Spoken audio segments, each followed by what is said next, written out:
اعوذ باللہ من الشیطان الرجیم بسم اللہ الرحمن الرحیم وَإِذَا قِيلَ لَهُمْ تَعَالَوْا يَسْتَغْفِرْ لَكُمْ رَسُولُ اللَّهِ لَوَّوْا رُءُوسَهُمْ وَرَأَيْتَهُمْ يَصُدُّونَ وَهُمْ مُسْتَكْبِرُونَ سَوَاءٌ عَلَيْهِمْ أَسْتَغْفَرْتَ لَهُمْ أَمْ لَمْ تَسْتَغْفِرْ لَهُمْ لَنْ يَغْفِرَ اللَّهُ لَهُمْ إِنَّ اللَّهَ لَا يَهْدِي الْقَوْمَ الْفَاسِقِينَ هم الذين يقولون لا تنفقوا على من عند رسول الله حتى ينفضوا ولله خزائن السماوات والأرض ولكن المنافقين لا يفقهون يقولون لئن رجعنا إلى المدينة ليخرجن الأعز منها الأذل ولله العزة ولرسوله وللمؤمنين ولكن المنافقين لا يعلمون صدق اللہ العظیم۔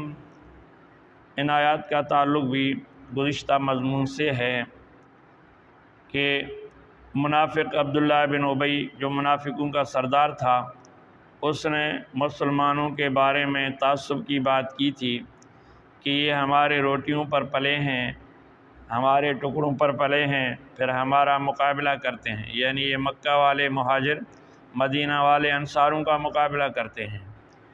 ہم جب وہاں جائیں گے مدینہ میں، ہم جو عزت والے ہیں ان ذلیلوں کو نکال کر باہر کریں گے۔ جب یہ باتیں ہو گئیں تو نبی صلی اللہ علیہ وسلم نے جیسا کہ اس بات کو ختم کر دیا، یہ تعصب ہے۔ کسی بھی اچھے کام کو بند کرنے کے لیے ہمیشہ تعصب کا سہارا لیا جاتا ہے۔ منافق لوگ ہمیشہ قومی اور ذاتی تعصب کا سہارا لیتے ہیں، حالانکہ قومی تعصب، علاقائی تعصب، قبیلے اور زبان کا تعصب بہت برا ہے۔ تعصب کا مطلب ہے کہ قوم کو، قبیلہ کو ناجائز کاموں کے لیے جمع کرنا۔ باقی جائز کاموں کے لیے اگر قوم کو پکارا جائے، قبیلے کو پکارا جائے تو صحیح ہے، باقی ناجائز اور غلط کام کے لیے قوم اور قبیلے کو بلایا جائے، تعصب پھیلایا جائے، یہ بہت غلط ہے۔ اب جب نبی نے مسلسل سفر کیا تو حضرت جو زید بن ارقم صحابی تھے، وہ نوجوان لڑکے تھے، وہ پریشان تھے، وہ منہ چھپاتے پھر رہے تھے، اور کبھی کبھار نبی کے سامنے بھی آتے کہ شاید اللہ تعالیٰ میری صفائی پیش کر دے گا۔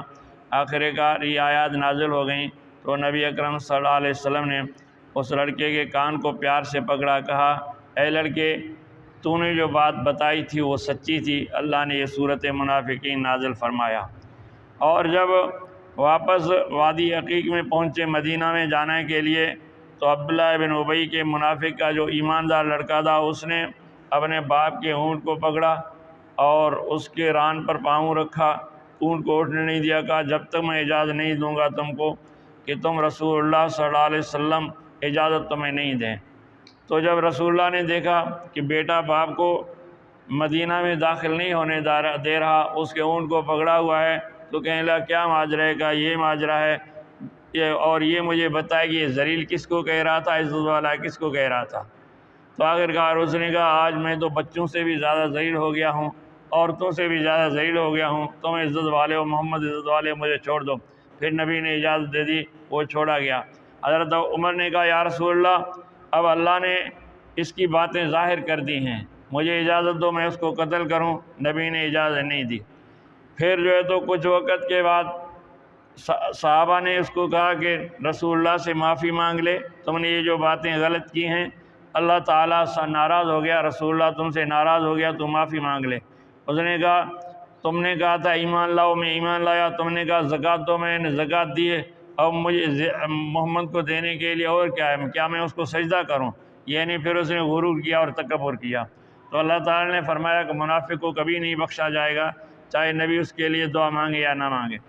فرمایا وَإِذَا قِيلَ لَهُمْ تَعَالَوْا يَسْتَغْفِرْ لَكُمْ رَسُولُ اللَّهِ لَوَّوْا رُءُوسَهُمْ، جب انہیں کہا جاتا ہے کہ آؤ رسول اللہ صلی اللہ علیہ وسلم کے پاس، تو رسول اللہ صلی اللہ علیہ وسلم تمہارے لیے اللہ سے دعا مانگیں گے تیرے بخشش کی، تو اپنے سر کو جو ہے تو وہ مٹکاتے ہیں، سر کو ادھر ادھر جھٹکتے ہیں، اور تو دیکھے گا ان کو، لوگوں کو بھی دین سے روکتے ہیں، صحیح راستے روکتے ہیں، اور وہ تکبر کرتے ہیں، یعنی بڑائی کا اظہار کر دیں ہم بڑے ہیں۔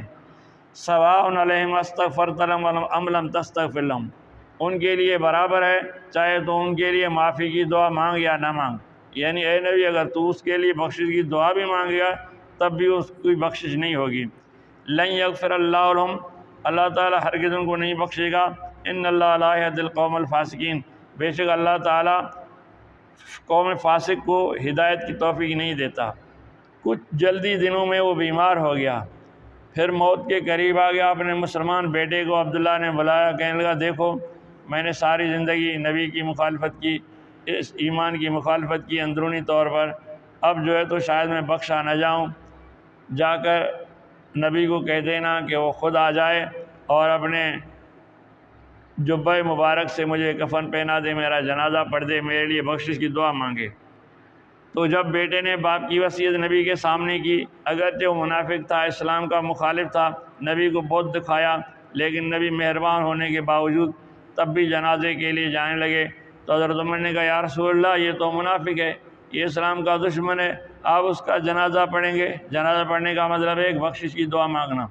تو نبی نے فرمایا کہ ہاں شاید اس کی وجہ سے اللہ اس کو بخش دے۔ جب نبی نے جنازہ پڑھایا اور اپنی قمیض مبارک اس کے کفن کے لیے دے دی تو اللہ نے فرمایا سواء علیہم استغفرت لہم ام لم تستغفر لہم، اے نبی اگر تو اس کے لیے دعا مانگے یا نہ مانگے بخشش کی، ان کے لیے برابر ہے۔ لن یغفر اللہ لہم، کیونکہ اللہ انہیں ہرگز نہیں بخشے گا۔ ان اللہ لا یہدی القوم الفاسقین، بے شک جو فاسق لوگ ہیں اللہ انہیں ہدایت نہیں کرتا۔